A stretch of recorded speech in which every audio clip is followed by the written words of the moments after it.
77%.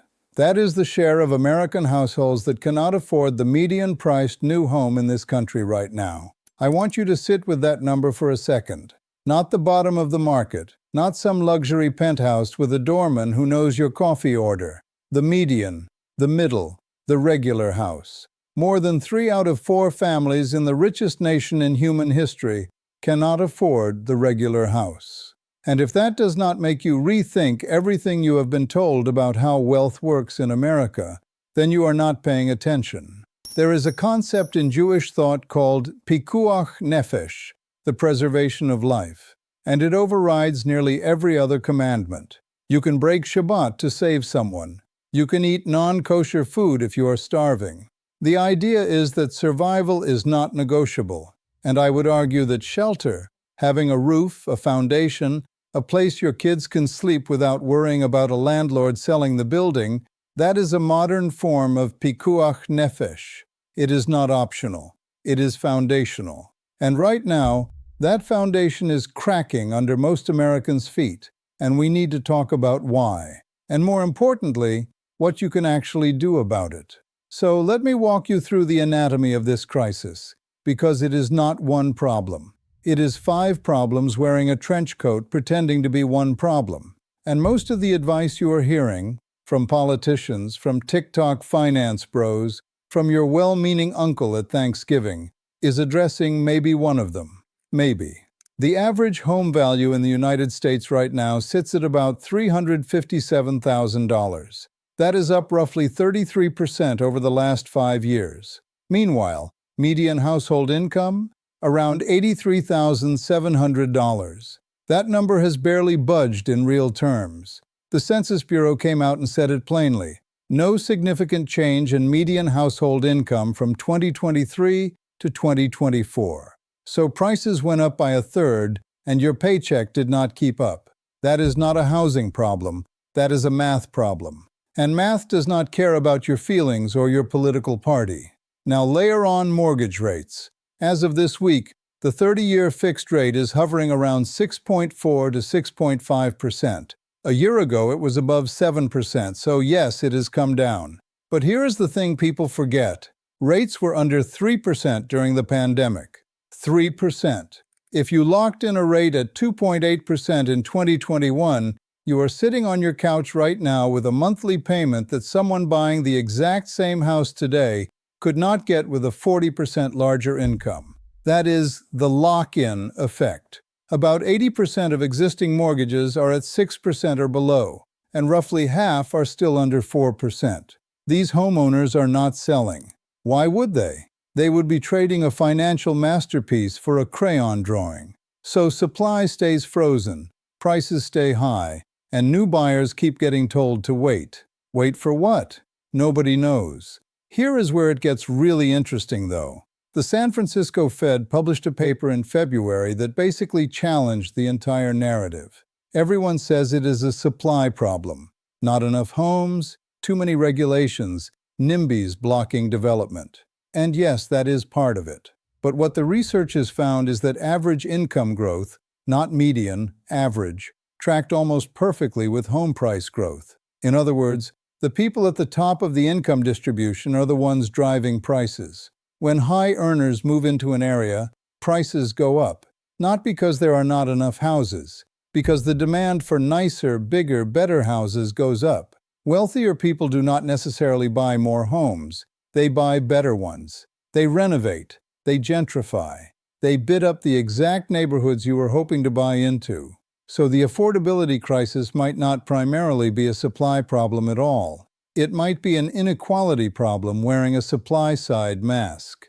Now, the Talmud teaches something beautiful about economics that modern finance is only beginning to catch up to. In Bava Metzia, it talks about ona'ah, price fraud. The idea that there is a just price for things, and that wildly overcharging someone is a form of moral injury, not just bad business. And when I look at the housing market today, I see a kind of systemic ona'ah, not because any one seller is overcharging, but because the entire structure is set up so that the asking price is, by definition, unaffordable for most of the people who need the thing being sold. The median listing price of an existing home hit $399,900 in January. The National Association of Home Builders reports that for every $1,000 increase in the price of a new single-family home, 116,000 additional households get priced out. Let that sink in. $1,000. That is a countertop upgrade. That is a different shade of siding. And it knocks over 100,000 families out of the market. And the regulatory burden?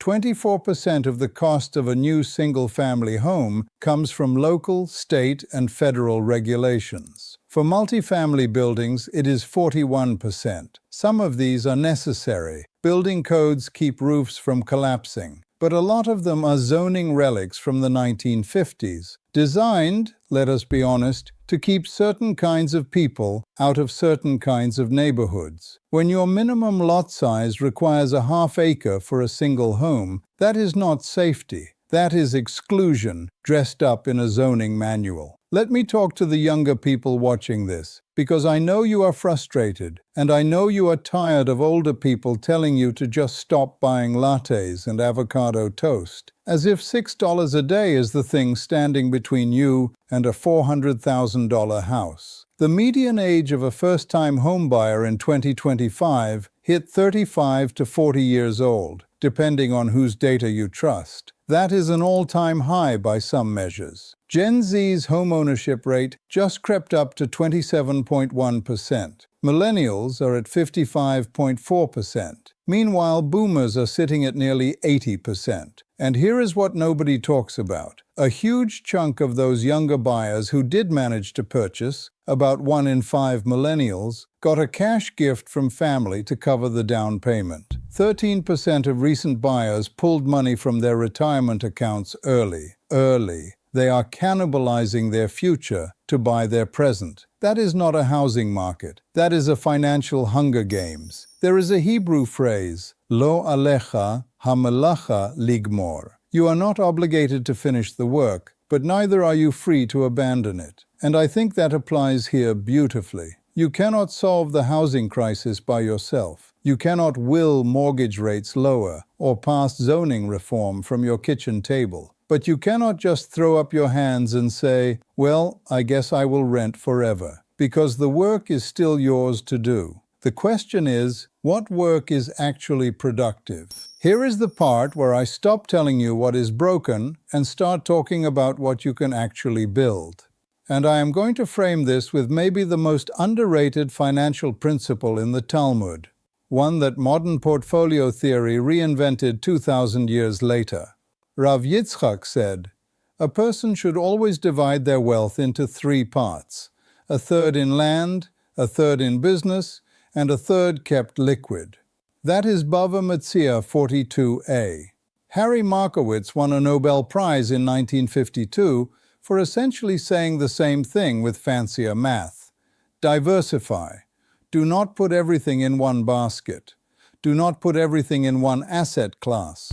And definitely do not put everything into a single house. Step 1. Get your financial house in order before you buy a physical house. I know that sounds obvious, but the number of people who jump into a mortgage with credit card debt, no emergency fund, and a prayer, it is staggering. Build 6 months of expenses in cash. Pay off high-interest debt. Get your credit score above 740 if you can. The difference in mortgage rate between a 680 and a 760 credit score can save you tens of thousands of dollars over the life of a loan. That is not advice, that is arithmetic. Step 2. Stop waiting for the perfect market. It does not exist. People have been saying, I will buy when prices drop, since 2015. You know what happened since 2015? Prices went up, rates went up, and those people are still renting. There is a concept called hishtadlut, doing your part, making the effort, and then trusting that the outcome is not entirely in your hands. In financial terms, that means do the work, build the down payment, get pre-approved, shop methodically, and then accept that you are buying into uncertainty because that is what every investment is. You will never time the market perfectly. The best time to plant a tree was 20 years ago. The second best time is now. Every rabbi's favorite proverb, and it happens to be true for real estate too. Step 3. Think geographically, not emotionally. The data shows massive variation in affordability across the country. In San Jose, only 14% of households can afford a median-priced new home. In parts of Georgia, more than 75% can. Remote work changed the game. If your job lets you work from anywhere, that is not just a lifestyle perk, that is a six-figure financial advantage. I am not saying move to the middle of nowhere.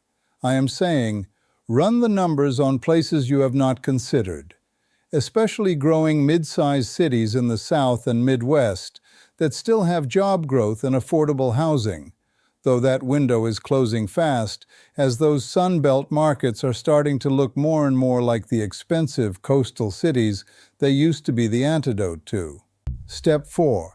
Explore every program that exists. FHA loans let you put as little as 3.5% down. VA loans require zero down payment if you qualify. First-time homebuyer programs exist in nearly every state, and most people do not even know about them. There are down payment assistance grants, actual grants, not loans, that most buyers never apply for because they do not know they exist. Do the research. Talk to a HUD-approved housing counselor. It is free. These programs exist specifically because the system knows it is broken and is trying to patch the holes. Step 5, and this is the one nobody wants to hear. Consider that buying might not be the right move for you right now, and that is completely fine. There is a financial concept called opportunity cost. Every dollar you lock into a down payment is a dollar that is not in the stock market, not funding your business, not earning compound interest somewhere else. If you are in a high-cost city and renting lets you invest the difference, you might actually come out ahead over 10 or 15 years. Renting is not failure. Renting can be a strategic allocation of capital. The shame around renting is a cultural relic, not a financial truth. The Talmud says, "Who is rich? He who is happy with his portion." That is not a call to complacency. It is a call to stop measuring your life by someone else's mortgage. Let me end with something that is hard to say, but important to hear. The housing crisis is not going to be fixed by any single policy or president or interest rate cut. Geopolitical uncertainty, including the current conflict in the Middle East, driving oil prices higher and making the Fed more cautious about cutting rates, is keeping mortgage costs elevated. The national housing shortage sits at roughly 1.2 million units. Construction costs keep rising. Labor shortages in the building trades are real. There are nearly 300,000 unfilled construction jobs right now. Insurance and property tax costs are climbing in ways that make even current homeowners feel the squeeze. So what do? We do what Jewish communities have done for literally thousands of years when the system was not built for them. We get creative. We pool resources. We think in generations, not quarters. We invest in our own financial literacy like it is Torah study,